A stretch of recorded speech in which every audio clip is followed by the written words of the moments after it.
Hello students, welcome back to SST with Apeksha. तो आज हम लोग डिस्कस करने वाले हैं केस स्टडी। कुछ केस स्टडी देखेंगे जो प्रीवियस ईयर में पूछी गई है, या इसको पैसेज में भी क्वेश्चंस बहुत बार आजकल पूछे जाने लगे हैं क्योंकि पेपर थोड़ा डिफिकल्ट होने लग गया है एसएसटी का। ठीक है, तो नेशनलिज्म इन इंडिया से रिलेटेड कुछ केस स्टडी है जो हम लोग डिस्कस करेंगे। ठीक है, चलिए पहले पैसेज जो है हम पूरा पढ़ेंगे, उसको अच्छे से देखेंगे कि पूरा पैराग्राफ क्या बोल रहा है, एक एक मीनिंग, एक एक वर्ड समझेंगे। देन फिर हम लोग क्या करेंगे, क्वेश्चन सॉल्व करना, क्योंकि आपको आंसर तो इसी में से करना है। तो आप आपकी ओन लैंग्वेज में भी लिख पाओगे, लेकिन जब तक आप इस पैरा को अच्छे से नहीं पढ़ोगे, जब तक समझोगे नहीं, तब तक आप नहीं समझ पाओगे। चलिए, modern nationalism in Europe came to be associated with the formation of nation state. ठीक, क्या है, इतने ही लाइन पढ़ेंगे, पहले सॉल्व कैसे करना है वो भी हम लोग देखेंगे। Modern nationalism in Europe came to be associate with the formation of nation state. अब अगर आपको थोड़ा बहुत याद हो, यहाँ पे यूरोप की बात क्यों हो रही है, क्योंकि मैंने आपको बोला कि नेशनलिज्म इन इंडिया की हम लोग केस स्टडी पढ़ेंगे। सबसे पहले नेशनलिज्म जो आया था, या सबसे पहले नेशन स्टेट बनना जो स्टार्ट हुए थे, वो कहाँ हुए थे, कौन से कॉन्टिनेंट पे हुए थे? यूरोप में हुए थे। याद है, फ्रेंच रिवॉल्यूशन पढ़ा था क्लास 9th में, 1789। कौन सा ईयर था? 1789। और इंडिया में कब ये चीजें स्टार्ट हुई? 1900 से स्टार्ट हुई। मतलब हो तो गई थी रिवोल्ट, आपका पहला 1857 में हुआ था, लेकिन हम आजाद कब हुए? 1947 में हुए। और फिर मतलब 200 150 200 साल बाद, इतना डिफरेंस है। तो पहले ये चीज कहाँ स्टार्ट हुई थी? यूरोप में। The rise of nationalism in Europe, अगर चैप्टर याद हो, जर्मनी की चीजें हमने पढ़ी है, उसमें इटली की बात कही है। ठीक, तो Europe came to be associate with the formation, Europe में जो जब मॉडर्न नेशनलिज्म आया तो नेशन स्टेट बनना स्टार्ट हुए। It also mean a change in people understanding of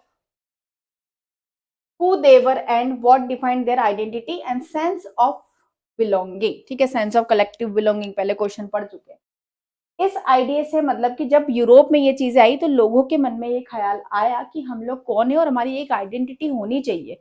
हम लोग हैं कौन? जैसे आज हम बोलते हैं कि वी आर इंडियंस, हम लोग इंडियंस हैं, लेकिन उस टाइम पे ऐसा नहीं था, लोगों की कोई एक कॉमन आइडेंटिटी नहीं थी। ठीक, new symbols and icons, new songs and ideas, folks, new links and refined the boundaries of communities. ठीक, तो धीरे धीरे क्या हो रहा था, आपके सॉन्ग आए, न्यू हिम्स आए, जो दोहे वगैरह होते थे, कहानियां आई, ठीक है, सॉन्ग्स आए, आइडियाज आए, ठीक है, न्यू लिंक्स मिल रही थी लोगों को, बाउंड्रीज मिल रही थी जो कम्युनिटीज थी उनको एक होने की। क्योंकि पहले एक ही छोटे से पार्ट में भी क्या होता था, बहुत ज्यादा अलग अलग रीजन बटे हुए होते थे, और सबके रूलर या सबके जो सरदार या जो आपका बोल सकते हैं राजा हो सकता है, वो सब अलग अलग होते थे, तो लोग अपने आप को कॉमन फील ही नहीं कर पाते थे।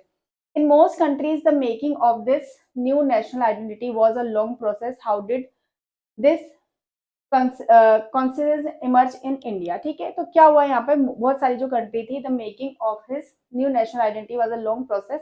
ठीक है, तो बहुत सारी कंट्री में कि एक आइडेंटिटी बनाना और उसको नेशन स्टेट बनाना क्या था, बहुत लंबी प्रोसेस था। तो how did this conscious emerge in India? तो ये इंडिया में कैसे आया? मतलब कि पहले ये नेशनलिज्म इन यूरोप सब हो चुका था, राइज हो चुका था यूरोप में कंट्रियां, जर्मन स्टेट भी आपका 1800 में बन गया था, इटली भी आपका एक नेशन स्टेट बन गया था। तो ये आइडिया फिर इंडिया में कैसे आया? मतलब आपको देखो, इतने पेरा में उन्होंने क्या बताया कि यूरोप में लोग ऐसा सोचते थे, यूरोप में नेशन स्टेट बन गए।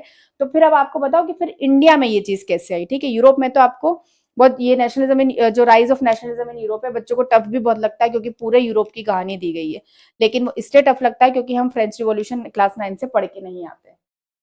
अब हम इंडिया की बात करेंगे।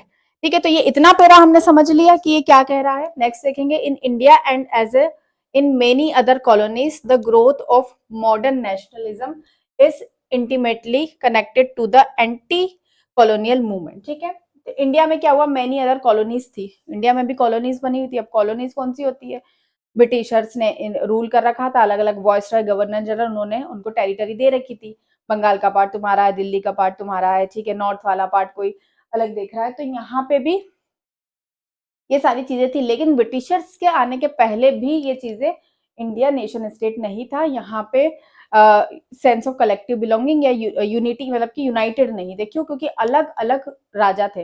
याद है, हमने क्लास 8 में 7th में पढ़ा, मुगल्स आए, फिर स्लेव डायनेस्टी आई, अलग अलग डायनेस्टी आती गई, कहीं राजपूत एम्पायर थे। तो यहाँ पे भी ये प्रॉब्लम थी connected to the anti colonial movement. Colonies बनी हुई थी, यानी कि ब्रिटिशर्स थे, तो एंटी कॉलोनियल मूवमेंट यहाँ पे स्टार्ट हुई, यानी कि आजादी की लड़ाई स्टार्ट हुई। People began discovering their unity in the process of their struggle with colonialism. ठीक है, पीपल ने स्टार्ट किया क्या करना, डिस्कवर, अपनी यूनिटी को डिस्कवर करना स्टार्ट किया process of their struggle with colonialism. ठीक है, उन्होंने स्ट्रगल करना चालू करा, मतलब कि लड़ाई लड़ना चालू करी ना, सबने इनिशिएटिव लेना चालू किया जैसे 1857 में लिया था। The sense of being oppressed under the colonialism provided a shared bond that tied many of different groups together. तो sense of being oppressed under colonialism, मतलब कि अब जो कॉलोनीज बनी हुई थी, जो ब्रिटिशर्स थे, वो सारी कम्युनिटी या कोई भी रिलीजन था सबको परेशान करते थे, सब उनको सप्रेस करते थे। ठीक है, तो ये लोग क्या एक ग्रुप बन गए। ठीक है, जब इनको एक ये चीज मिली कि हम एक है, हम हिंदुस्तानी, हम इंडियंस है, तो इन्होंने अपने आप को टाई टुगेदर, ग्रुप टुगेदर, मतलब कि एक साथ जुड़ा हुआ महसूस करने लगे। But each class and group felt the effects of the colonialism differently. लेकिन सभी क्लास और सभी ग्रुप क्या थे, अलग अलग थे। ठीक है, their experience were varied and their notion of freedom were not always the same. ठीक है, पहले उनके नोशन और पहले उनके आइडिया सेम नहीं हुआ करते थे, लेकिन जब ये सारी चीजें होने लग गई तो ये क्या महसूस करने लग गए, क्योंकि सभी ब्रिटिशर से परेशान थे। The Congress under Mahatma Gandhi try to force this group together with one movement, but the unity did not emerge without conflict। ठीक है, तो महात्मा गांधी यही चाहते थे कि सारे ग्रुप्स टुगेदर हो जाए, क्योंकि ये लोग सब अलग अलग ग्रुप के थे, जैसे शेड्यूल कास्ट की प्रॉब्लम अलग थी। With in one movement but the unity did not emerge without conflict, लेकिन यूनिटी इमर्ज नहीं हो रही थी, कॉन्फ्लिक्ट बहुत ज्यादा हो रहे थे। ठीक है, ये 2021 और 22 में पूछा गया ये वाला पैरा। ठीक है, अब हम लोग क्वेश्चन देखेंगे। First, what was people understanding of the nation. तो पीपल क्या अंडरस्टैंड करते हैं नेशन से, बहुत छोटा क्वेश्चन है। People understanding of nation was of modern state, मतलब वो क्या चाहते हैं कि नेशन से वो क्या समझते हैं कि उनको मोनार्की या डिक्टेटरशिप तो सोचेंगे नहीं, उनको क्या चाहिए, मॉडर्न स्टेट चाहिए, having centralised power, exercising sovereign control over their own territory. ठीक है, तो यहाँ पर पीपल अंडरस्टैंड करेंगे कि उनको नेशन हो, एक मॉडर्न स्टेट हो और सेंट्रलाइज्ड पावर हो, मतलब अगर उनको कोई भी रूल कर रहा है या कोई भी पावर हो वो सेंट्रलाइज्ड हो, मतलब कि एक जैसी हो, अलग अलग ना हो। Control over the their own territory, मतलब उनके ऊपर सिर्फ अपनी ही टेरिटरी का कंट्रोल हो। सोवेरियन का मतलब होता है कोई भी बाहरी ताकत उन पे क्या नहीं करे, रूल नहीं करे। ठीक है, second question, how was the growth of modern nationalism intimately connected to the anti colonial movement. ठीक है, आपको बताना है कि कैसे ग्रोथ हुई मॉडर्न नेशनलिज्म की intimately connected to the anti colonial movement, और कैसे एंटी कॉलोनियल मूवमेंट से कनेक्ट किया गया। The growth of modern nationalism in India was intimately connected to the anti colonial movement. ठीक है, कैसे हुई ग्रोथ मॉडर्न नेशनलिज्म की इन इंडिया वाज इंटीमेटली, ये तो इतना देखो आपको क्वेश्चन में से निकला है। The sense of being oppressed under the colonialism provided a shared bond that tie different groups together. ये पूरा आंसर अभी पैसेज में था कि जो sense of collect being oppressed था अंडर कॉलोनिज्म मतलब अंडर ब्रिटिशर्स की बात हो रही है। प्रोवाइडेड शेयर्ड बॉन्ड, तो इन्होंने एक बॉन्ड को शेयर करा, that tie different groups together, जिसमें जो टाई मतलब कि बंधना डिफरेंट ग्रुप्स क्या हुए, टुगेदर हुए, क्योंकि वो सभी चाहे किसी भी कास्ट के हो, तब लोगों ने ये नहीं सोचा कि हम किस कास्ट के किस रिलीजन के, उन्होंने सोचा कि हमारी प्रॉब्लम सेम है, किसके अंडर में हम लोग, ब्रिटिश या कॉलोनिज्म के अंडर हम लोग हैं। The Congress under Mahatma Gandhi try to unite this group with in one moment. देखो पूरा आंसर आपको पैसेज में से मिल गया। ठीक है, तो ये आपका ऐसे आपको केस स्टडी सॉल्व करनी होती है। ठीक, तीन तीन क्वेश्चन मोस्टली पूछे जाते हैं। Next question, how did people in India develop the sense of collective belonging. कैसे पीपल इन इंडिया ने डेवलप किया सेंस ऑफ कलेक्टिव बिलोंगिंग। ठीक है, अभी हम उसी वहीं घूम रहे हैं, वही क्वेश्चन आ रहे हैं। ये क्वेश्चन हमने अभी कल ही डिस्कस किया कि कैसे डेवलप हुआ। People in India developed the sense of collective belonging through their shared experience and struggle with colonialism. लोगों ने अब अपने स्ट्रगल्स शेयर करते थे कि जो भी उनके साथ प्रताड़नाएं होती थी, जो भी ह्यूमिलेशन होता था, ठीक, किसी भी ग्रुप के होते थे तो वो शेयर करते थे उनका स्ट्रगल कि हमने यहाँ पे लड़ाई लड़ी। The anti colonial movement brought different groups together despite there varied experience and notion of the freedom. अब जब कॉलोनिज्म हुआ तो सभी लोग आज़ाद होना चाहते थे, एंटी कॉलोनियल लड़ाई लड़ रहे थे, तो सबके एक्सपीरियंस बताते थे और सबकी इच्छा, जो नोशन, जब सबका जो आइडिया तो सेम ही था ना कि वो आज़ाद होना चाहते थे। तो इस वजह से लोग क्या होगा, जब सबकी प्रॉब्लम सेम होती है ना, जैसे हम दुखी होते हैं और हमारे दोस्त की भी प्रॉब्लम कैसी हो, सेम हो, तो हम उससे क्या कनेक्टेड फील करते हैं।